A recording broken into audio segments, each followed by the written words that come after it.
Assalamualaikum warahmatullahi wabarakatuh. Anak-anakku sekalian, selamat bertemu di kelas biologi. Kita belajar dari rumah, tetap semangat. Ini ada beberapa kendala sehingga saya tidak bisa tepat waktu untuk dalam pembelajaran, tapi kita tetap berusaha untuk bisa tetap belajar. Baik, untuk pembelajaran biologi ada beberapa hal yang perlu kita pelajari, yaitu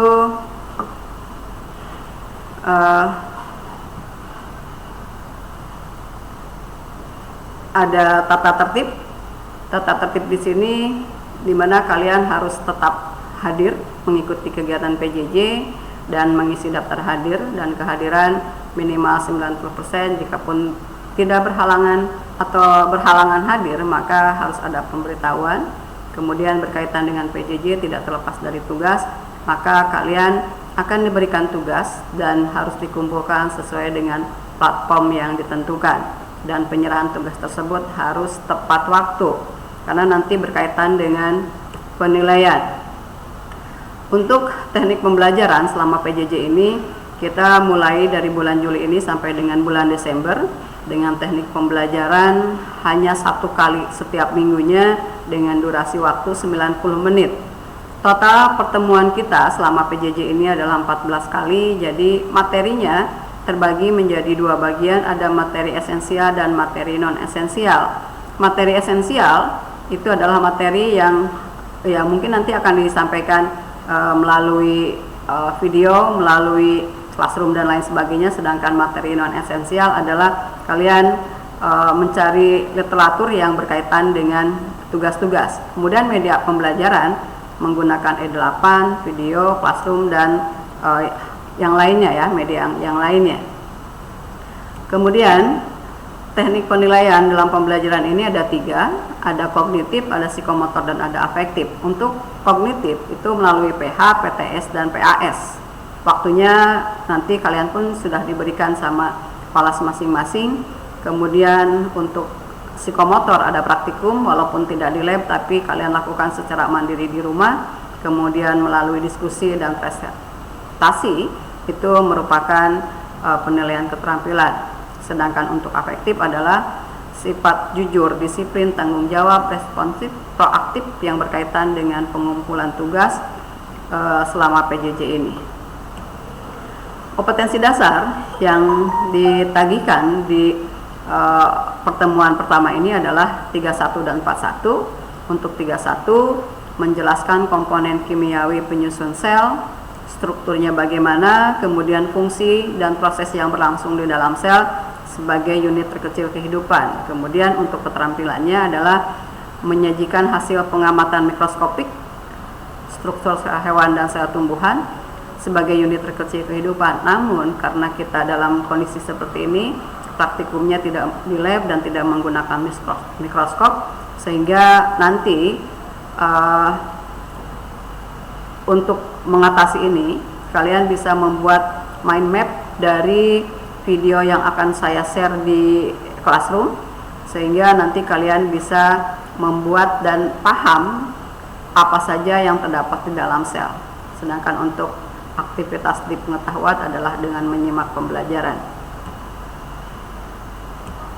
Kemudian referensi yang digunakan untuk biologi ini ada biologi Campbell Frisch, ini yang biasa sampai kelas 12 kalian pakai ini. Untuk materi sel ini ada di jilid 1, ini juga buku yang biasa ada di perpustakaan dipinjamkan. Sedangkan kalian kalaupun ada di rumah, kalian bisa menggunakan buku biologi kurikulum 2013 untuk kelas 11 dari penerbit mana saja, oleh pengarangnya siapa saja, ataupun kalau tidak ada kalian bisa mencari referensi lain yang relevan, misalnya jurnal, artikel, video, dan lain-lain. Kemudian materi pembelajaran biologi itu tentang sel hari ini. Kita lihat nanti strukturnya seperti apa, organelnya apa saja, dan bagaimana sistem transportnya. Untuk pembelajaran tentang sel tidak terlepas dari sejarah penemuan sel. Ini ada beberapa tokoh yang berperan dalam perkembangan ilmu tentang sel, sitologi. Itu ada Robert Hooke, ada Anthony van Leeuwenhoek, J.B. Lamarck, dan Henry Dutrochet. Masih berkaitan dengan sejarah perkembangan sel, ada Robert Hooke, Anthony van Leeuwenhoek, J.B. Lamarck, Henry Dutrochet tadi itu sudah. Kemudian ini adalah mikroskop yang dipakai di awal pengamatan oleh Robert Hooke. Kemudian ada Matthias Schleiden, Theodor Schwann. Ini sering ditanyakan karena di situ harus tahu bagaimana perkembangan sel. Ini yang suka ditanyakan berkaitan dengan teori sel. Ada teori sel sebagai unit struktural di mana makhluk hidup itu tersusun atas sel-sel.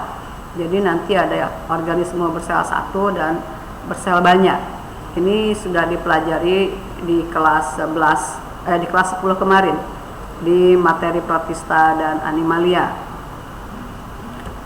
Berikutnya ada teori tentang sel, yaitu sel dikatakan sebagai unit fungsional karena di dalam sel terdapat organe-organe yang melakukan suatu fungsi atau suatu tugas tertentu.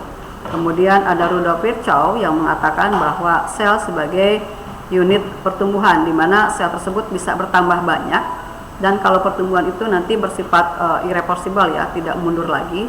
Kemudian dia bisa bertambah jumlahnya, bisa bertambah banyak, kemudian bisa bertambah masanya, itu adalah pertumbuhan. Jadi sel pun demikian. Kemudian satu lagi dari perkembangan ilmu dan teknologi, bahwa di dalam sel itu diketahui ada nukleus, yang dimana kalian waktu SMP pernah mempelajari tentang genetika, tentang hereditas, bahwa sel anak hasil pembelahan sel itu memiliki sifat yang sama dengan sel sebelumnya, sehingga sel dikatakan sebagai unit hereditas. Berikutnya dari perkembangan ilmu tersebut, dari sel-sel yang ada ternyata tidak sama satu sama yang lain. Di antaranya adalah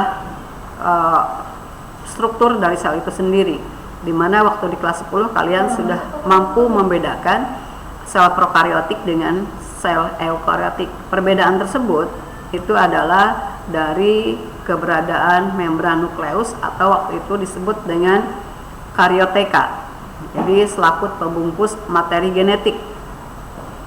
Untuk organisme eukariotik, materi genetiknya itu terselubungi oleh membran, kemudian disebut dengan kromosom, dan semua organisme yang eukariotik materi genetiknya itu nanti ada di nukleus. Contohnya adalah untuk eukariotik seperti fungi, animalia, plantae, kemudian protista itu masuk kelompok eukariotik.